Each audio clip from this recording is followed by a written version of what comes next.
మంచిర్యాల జిల్లా చెన్నూరు మండల కేంద్రంలో బీజేపీ ఆధ్వర్యంలో పార్టీ సభ్యత్వ నమోదు కార్యక్రమాన్ని బీజేపీ జిల్లా అధ్యక్షుడు వీరబల్లి రఘునాథ్ ప్రారంభించారు. త్వరలో జరగనున్న స్థానిక సంస్థల ఎన్నికల నేపథ్యంలో గ్రామీణ ప్రాంతాల్లో పట్టు సాధించే లక్ష్యంతో బీజేపీ శ్రేణులు సభ్యత్వ నమోదు కార్యక్రమం చేపట్టారు. స్థానిక సంస్థల ఎన్నికల్లో అత్యధిక స్థానాలను గెలుచుకోవాలని బీజేపీ భావిస్తోంది. అందుకు క్షేత్రస్థాయికి పార్టీని తీసుకువెళ్తేనే ఇది సాధ్యమని, అందుకు సభ్యత్వ నమోదు కార్యక్రమాన్ని వినియోగించుకోవాలని బీజేపీ నాయకులు పేర్కొన్నారు. సభ్యత్వ నమోదు తర్వాత బూత్ స్థాయి కమిటీలను, మండల స్థాయి కమిటీలను, జిల్లా కమిటీని, శక్తి కేంద్రాల్ని ఏర్పాటు చేయనున్నామని తెలిపారు. మెజార్టీ ప్రజలు బీజేపీ పార్టీకి మద్దతుగా ఉన్నారని, రాబో రోజుల్లో రాష్ట్రంలో బీజేపీ పార్టీ అధికారంలోకి రావడం ఖాయమని పేర్కొన్నారు.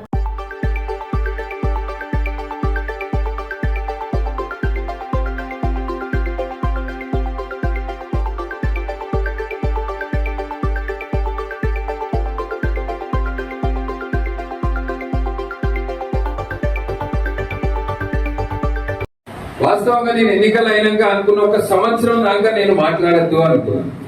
డిసెంబర్ నెల దాకా నేను అసలు కాంగ్రెస్ పార్టీ గురించి మాట్లాడద్దు. కానీ ఇవాళ ఎట్లున్నదంటే నేను ఆ విఘ్నేశ్వరుణ్ణి ఒకటే కోరుతున్నాను, మా జిల్లాకి 2 లేదా 3 మంత్రి పదవులు ఏంటని నేను ఆ విఘ్నేశ్వరుని కోరుతున్నాను. ఎందుకంటే మా జిల్లాలో ఈ మంత్రి పదవుల లొల్లి వలన నాకత్తదా నీకత్తదా ఈ లొల్లు వలన మా జిల్లాల అభివృద్ధి అనేది ఆగిపోయింది. మా జిల్లాకి ఉప ముఖ్యమంత్రి కార్యక్రమానికి వస్తే అది రద్దయితుంది. మా జిల్లాకి ఇన్ఛార్జ్ మంత్రి రావాలంటే ఆ కార్యక్రమం రద్దయితుంది. ఎందుకంటే ఈ ఫ్లెక్సీల పంచాయతీ, ఈ కొట్లాట ఇది తొందరగానే పోవాలి. మా జిల్లాకి రేవంత్ రెడ్డి గారిని కోరుతున్నా, 2 అయితే ఖచ్చితంగా ఇయ్యండి సార్, అవకాశం ఉంటే 3 మంత్రి పదవులు కూడా మా జిల్లాకి ఇయ్యండి సార్.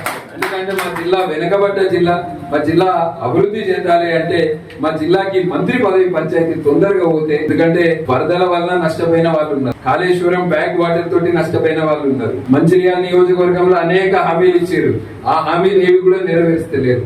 ఈ పంచాయతీలు అన్ని కూడా పోవాలంటే ఈ మంత్రి పదవి పంచాయతీ పోవాలని నేనైతే మా బీజేపీ పాపం కాంగ్రెస్ కార్యకర్తలను చూస్తే నాకు ఎట్లాగో బాధ అనిపిస్తుంది. వాళ్ళు పాపం